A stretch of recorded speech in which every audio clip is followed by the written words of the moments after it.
Acho não, tenho certeza que nem nos meus melhores sonhos eu pude um dia, pastor Israel, imaginar que pouco mais de 10 anos depois de aqui nessa mesma igreja, nesse mesmo lugar, ter sido consagrado ao ministério pastoral juntamente com a minha família, eu estaria participando da consagração a essa mesma missão do meu filho.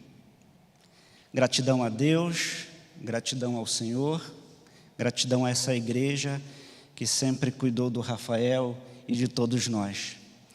Eu preciso trazer um alerta aqui para os irmãos, porque aqueles que são mais próximos a mim já me conhecem, já me definem assim com uma fala um pouco lenta, como bom goiano que sou, para manter a tradição. Então a minha fala é um pouco mais lenta do que geralmente é a fala do carioca. Aliás, hoje ainda tem um agravante. Eu fiz recentemente uma cirurgia para corrigir um desvio de septo, e por mais que eu tenha solicitado ao meu querido médico que não mexesse na minha garganta, ele mexeu. Então eu preciso falar mais devagar do que normalmente eu já falo. E é um momento assim de tanta emoção que, para não correr o risco de esquecer o que eu quero dizer, eu fiz algumas colinhas aqui. E eu prometo não demorar. O problema é que sempre que eu digo isso, eu acabo demorando. Mas vamos lá. Vamos nessa missão de compartilhar com os irmãos aquilo que Deus falou no meu coração, desde o momento em que eu recebi ali na sala da minha casa essa notícia, através dos lábios do Rafael, de que ele desejava muito de que eu fosse o pregador na sua consagração. Esse papel aqui, ele está traindo a minha confiança. Deixa eu dar uma ajeitada nele. Vamos lá. Os mais próximos a mim sabem muito bem que o meu livro preferido, e não só da Bíblia, é o livro de Êxodo. Eu amo ler o livro de Êxodo. Não sei dizer mais quantas vezes eu já li esse livro.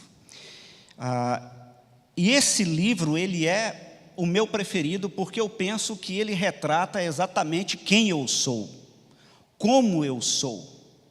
Todas as vezes que eu leio essa história, se torna inevitável para mim perceber que existe uma relação entre o comportamento daquelas personagens e o meu comportamento.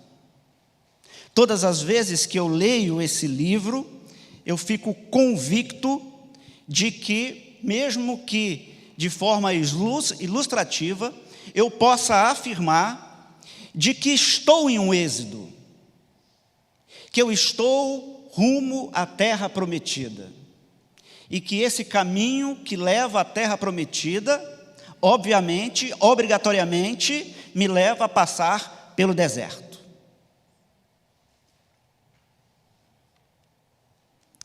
Os israelitas, quando nós lemos essa narrativa, a gente percebe que durante essa trajetória no deserto não tiveram vida fácil. Mesmo que essa trajetória, ela tenha sido debaixo de uma promessa. E se nós lermos um pouco antes, no livro de Gênesis, capítulo 46, nós vamos observar claramente que o êxodo começa ali. Porque ali há uma promessa de Deus a Jacó. Deus aparece a Jacó por meio de visões, e diz a ele exatamente essas palavras, Gênesis 46, 3. Não tenha medo de ir para o Egito, certamente farei com que você volte para Canaã. O êxodo começa de Canaã para o Egito, e depois esse retorno para casa. E é esse retorno que nós, quando lemos o livro de Êxodo, nós vamos percebendo claramente as grandes dificuldades que esse povo, que mesmo debaixo da promessa, vivenciou. e que, por vezes, enfraqueceu e se entregou na falta de fé. Aqueles homens e mulheres experimentaram uma caminhada sofrida, cansativa, que requisitou deles muita fé. Foram tempos difíceis. E de igual modo, eu penso que esse é também o nosso desafio, porque nós também vivenciamos tempos difíceis. Seguir caminhando debaixo da promessa de Deus, rumo àquilo que Ele nos prometeu, é o desafio diário que nós temos para continuar acreditando que vale a pena confiar no Senhor. A narrativa de Êxodo também nos mostra que o povo, ele não enfrentou essas dificuldades sozinho. Deus não permitiu que eles caminhassem como ovelhas que não tinham pastor. Por essa razão, designou, chamou, vocacionou Moisés para liderar aquela geração. Designou Moisés como seu porta-voz, como aquele que deveria ajudar o povo a permanecer fiel à promessa de chegar à terra prometida, mesmo enfrentando todas as adversidades. E foram tempos difíceis. E a Bíblia, ela não é apenas um livro de belas histórias.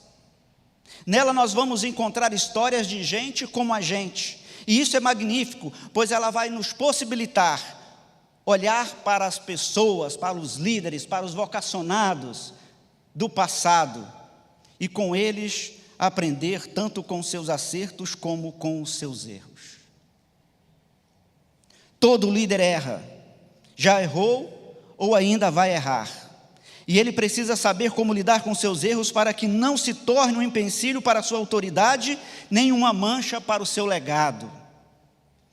Por essa razão, eu quero compartilhar com vocês e, sobretudo, com meu filho futuro, daqui a pouco, consagrado, pastor Rafael Godoy. A temática em tempos difíceis. E aí eu preciso caminhar um pouquinho com vocês aqui nesse livro tão magnífico, livro de Êxodo, capítulo 3, versículo 10. Poderia ler todo esse capítulo, eu não teria problema nenhum, mas o tempo não me permite, e vou ler então apenas o versículo 10 de Êxodo 3.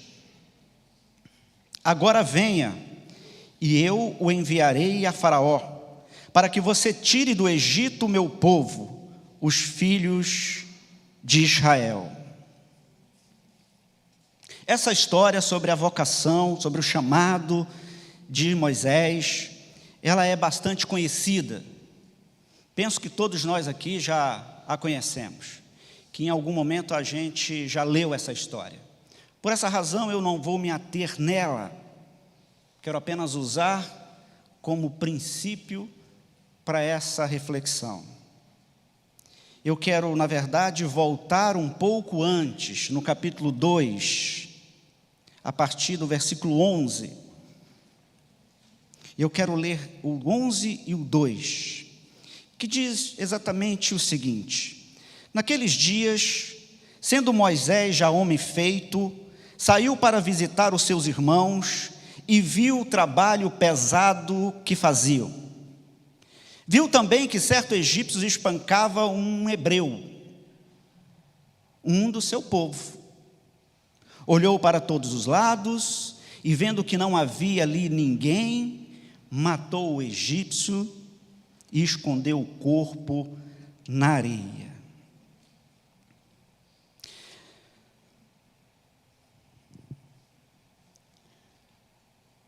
Essa narrativa, essa história feia de Moisés, esse ato inconsequente, me levou a pensar algumas coisas que eu quero refletir aqui com vocês, sobretudo com o Rafael, como disse agora há pouco. Quando nós lemos alguns capítulos antes, alguns textos antes, nós vamos perceber que Moisés, como nós já sabemos, vivia no palácio. desde criança. Foi criado como príncipe do Egito. E diante dessa narrativa aqui, eu posso imaginar, o texto não me dá o direito de afirmar isso, que Moisés vivia no palácio uma vida normal. Que Moisés vivia ali naquele palácio como se a vida fosse aquilo ali.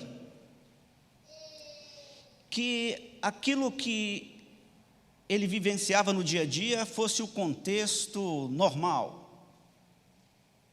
E eu também fico imaginando a possibilidade de Moisés talvez sair ali em uma das torres, olhar o Egito, ver o povo todo trabalhando, e talvez, eu imagino, para ele tudo dentro da normalidade.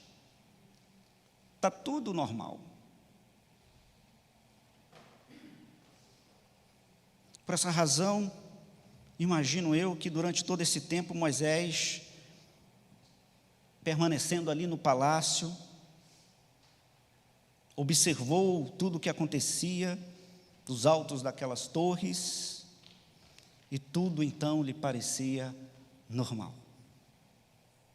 Porém, bastou descer ao nível do povo para perceber o sofrimento das pessoas. Bastou descer ao nível das pessoas para perceber que a vida não era a realidade da sua vida. Bastou descer ao nível do povo para perceber que algo de errado havia ali diante dos seus olhos e que ele não percebera. Um líder, meu querido Rafael, meu querido filho, queridos irmãos, ele só poderá se compadecer por aquilo que ele entende,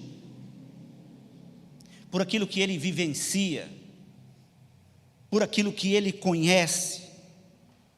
Um líder só poderá entender a realidade da vida do seu povo quando ele se propuser a sair, entre aspas, do seu palácio, das suas torres. O púlpito é o lugar onde se educa o povo, mas o pastoreio só é possível caminhando em meio ao rebanho. Porque o púlpito nos separa, mas a caminhada nos aproxima. E é através da caminhada que nós vamos conhecer as dores e vamos perceber o choro daqueles dos quais nós pastoreamos. Nunca se esqueça que aqui neste lugar você terá a obrigação de educar o seu povo a seguir a palavra de Deus.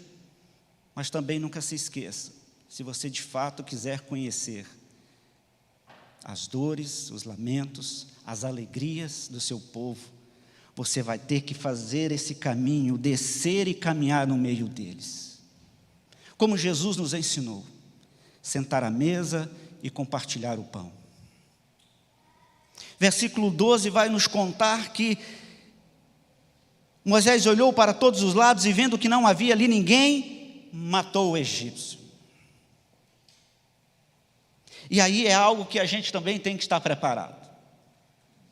Porque se por um lado a caminhada nos dá esse prazer e essa oportunidade de conhecer as dores do nosso povo, de se compadecer, nessa caminhada às vezes nós podemos tomar decisões precipitadas em benefício desse nosso povo. A prática da caminhada junto ao povo mudou completamente a vida de Moisés. E por causa daquela caminhada, nós temos um relato infeliz, sobre um ato infeliz na vida desse grande homem. Um ato tão infeliz que o levou a fugir para o deserto. A intenção no coração de Moisés era a melhor possível. Ele pretendia aliviar a dor do seu irmão, eliminar o sofrimento causado pela brutalidade daquele soldado egípcio. Mas nenhuma ação entendida como incorreta pode ser combatida a partir de uma agressão. Seja ela física ou emocional, um erro nunca deve justificar o outro. A Bíblia, como já disse anteriormente, não é apenas um livro de belas histórias. Nela encontramos histórias como a de Moisés, que é gente como a gente, e com ele nós então podemos aprender que no meio do povo de Deus não deveria existir a possibilidade de corrigir um erro através de outro erro. Moisés errou e errou feio. Sua tentativa de libertar aquele israelita não deu certo. Deus não abençoou, Deus não apoiou, e por essa razão ele precisou fugir. Deixou de conviver naquela comunidade por iniciativa própria e decidiu fugir para o deserto. Mas é no deserto que ele vai encontrar o propósito da sua vida. Porque deserto também é lugar de reflexão.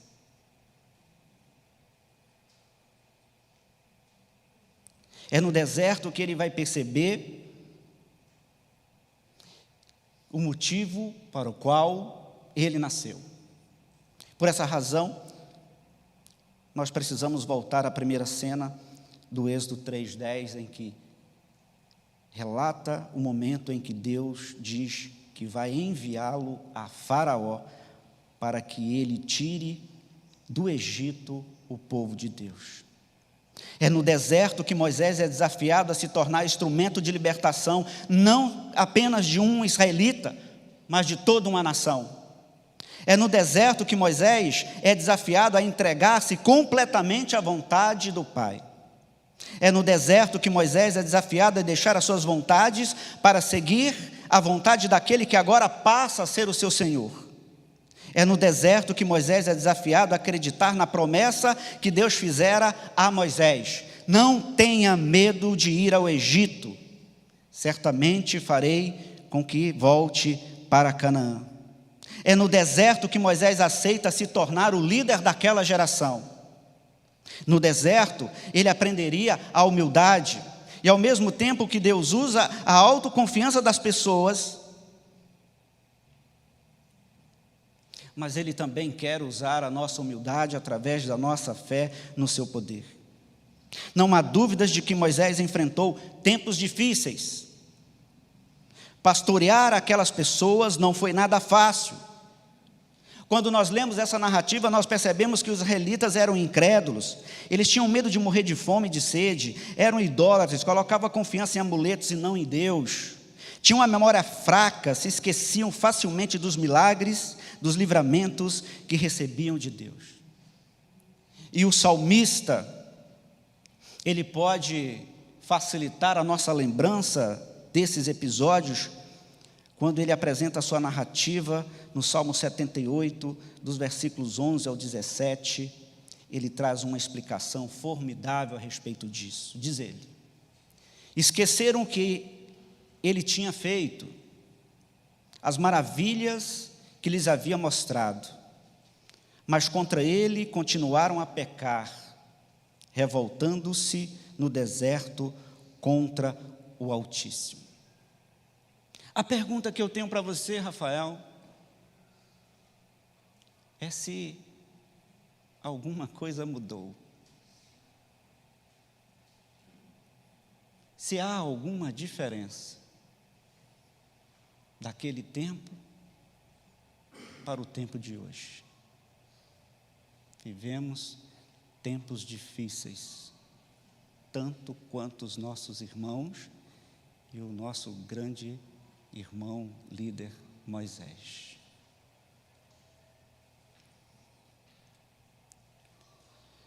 Por essa razão, quero caminhar para o final sugerindo a você e também a todos nós algumas questões das quais nós podemos ter e fazer em tempos difíceis. A primeira é que em tempos difíceis, seja resiliente. Esse termo no ramo da física indica que certos materiais, mesmo quando submetidos a grande pressão, não quebram ou sofrem qualquer ruptura. Na psicologia, o termo demonstra a capacidade de se lidar com problemas, de superar obstáculos, de resistir à pressão de situações estressantes ou até mesmo traumáticas sem se desesperar e ainda encontrar saídas para enfrentar e superar às adversidades. Essa resiliência, ela será encontrada na direção de Deus. É nela que você vai encontrar essa resiliência. É no encontro, na dependência de Deus. É nela que nós vamos encontrar, na direção de Deus. Foi assim que Moisés conseguiu lidar com a pressão e a cobrança injusta daquele povo, conforme nós podemos ler na narrativa de Números 20, 5 e 6, que nos diz: por que nos trouxeram a congregação do Senhor a este deserto, para morrermos aqui, nós e os nossos animais? E por que nos tiraram do Egito? Então Moisés e Arão saíram da presença do povo e foram para a tenda do encontro, e nela se prostraram diante do Senhor. Em tempos difíceis, seja humilde. Um artigo intitulado Como Características de uma Liderança Eficaz, de autoria de Emanuele Melo, destaca a humildade de Moisés. Diz ela: ainda que Moisés fosse um líder bastante influente, nem por isso deixou que o ego dominasse. Na realidade, ele tinha muita facilidade para assumir as suas limitações e reconhecer que precisava do Senhor para qualquer coisa. A humildade, Rafael, é fundamental em qualquer lugar, mas diante de situações difíceis, ela deve ser acionada imediatamente, como se fosse possível apertar um botãozinho. Sabe aquela minha famosa frase? Nunca aperte o botão do pânico. Sempre que necessário, aperte o botãozinho da humildade.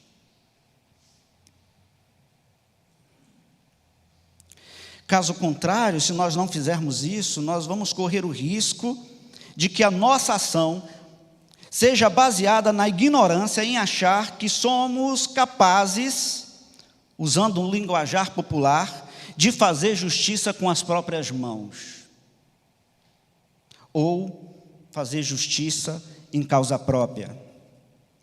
Terceiro e último, em tempos difíceis, Rafael, seja equilibrado. O mundo carece de pessoas equilibradas. Nos tempos atuais é comum, né, a gente perceber pessoas desequilibradas. Às vezes, quando nós olhamos para nós mesmos, nós percebemos o quanto nós carecemos de autocontrole, de domínio próprio, de equilíbrio.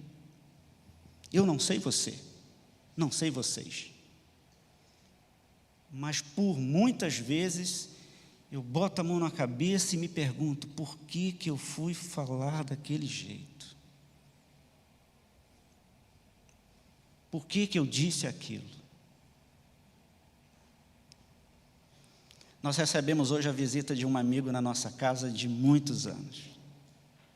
Um amigo que nós o conhecemos, pastor Israel, lá em Goiás, quando ainda morávamos lá e que nós nem imaginávamos um dia vir para o Rio de Janeiro. Não sei quantos aqui conhecem um projeto missionário conhecido como Operação André. Foi feito isso, uma Operação André na nossa igreja, na Terceira Igreja Batista em Anápolis, e chegou lá um ônibus lotado de missionários leigos, no linguajar pastoral. E como era uma igreja pequena e tal, foi feita uma escala para que esses missionários ficassem hospedados nas casas dos irmãos, e nós então recebemos um missionário de Jacarepaguá, chamado Amaro. É a criatura, estou dizendo isso aqui para vocês porque eu já disse isso para ele, inclusive hoje, é a criatura mais doida que eu já conheci na face da terra. É uma figura. E ele hoje, nós estávamos sentados à mesa, E ele começou a relembrar algumas coisas que aconteceram lá naquele tempo. E ele foi falando de cada um. Ele me chama de papi, porque ele diz que é um modo que ele criou de respeito nas casas que ele hospeda. Independente da idade, ele tem 67 anos, independente da idade de quem me recebe, eu sempre chamo o marido de pai e a esposa de mãe. E ele me chama de papi. E ele falou da maninha Larissa, do mano Josué, é o bigodinho, é o bigodon, mano Rafael. Falou da mamãe Denise. E depois falou assim: agora você, papi, você era muito bravo. Em outras palavras, muito desequilibrado. Nós precisamos reconhecer os nossos desequilíbrios. Nós precisamos reconhecer de que nós não devemos fazer parte desse grupo de pessoas desequilibradas, por mais difícil e desafiante possa ser. Pessoas que não conseguem ouvir uma opinião diferente da sua. Pessoas que não levam desaforo para casa. Nós precisamos deixar de fazer parte deste grupo. Ser equilibrado é necessário e complementa com a resiliência. E esta intimamente está ligada com o equilíbrio, com o domínio próprio. Ser equilibrado é ser flexível, é ser realista sem ser pessimista, é saber lidar com as próprias emoções. Ser equilibrado é permitir que Deus nos molde para que possamos deixar de lado a preferência pessoal em prol do bem comum de todos. Moisés, antes do deserto, não era equilibrado, porém foi lapidado por Deus para se tornar um grande líder em situações difíceis. Por essa razão, transformou-se em exemplo para todos nós, não só no dia de hoje. Concluindo, terminando, em tempos difíceis, sejamos resilientes. Em tempos difíceis, Rafael, seja resiliente, aprenda a lidar com as dificuldades, busque superar os obstáculos e não permita ser vencido pela adversidade. Em tempos difíceis, seja humilde, reconheça os seus erros, saiba que sempre haverá alguém melhor do que você. Seja sempre o primeiro a estender a mão para pedir perdão. Em tempos difíceis, seja equilibrado. Não se deixe ser dominado pela ira. Não expresse suas emoções no auge do seu furor. Busque sempre o Senhor. Peça para Ele tratar as suas feridas, transformar as suas dores em risos de gratidão. Que o Senhor te abençoe, que o Senhor faça resplandecer o seu rosto sobre ti, que o Senhor lhe dê a paz. Deus nos abençoe.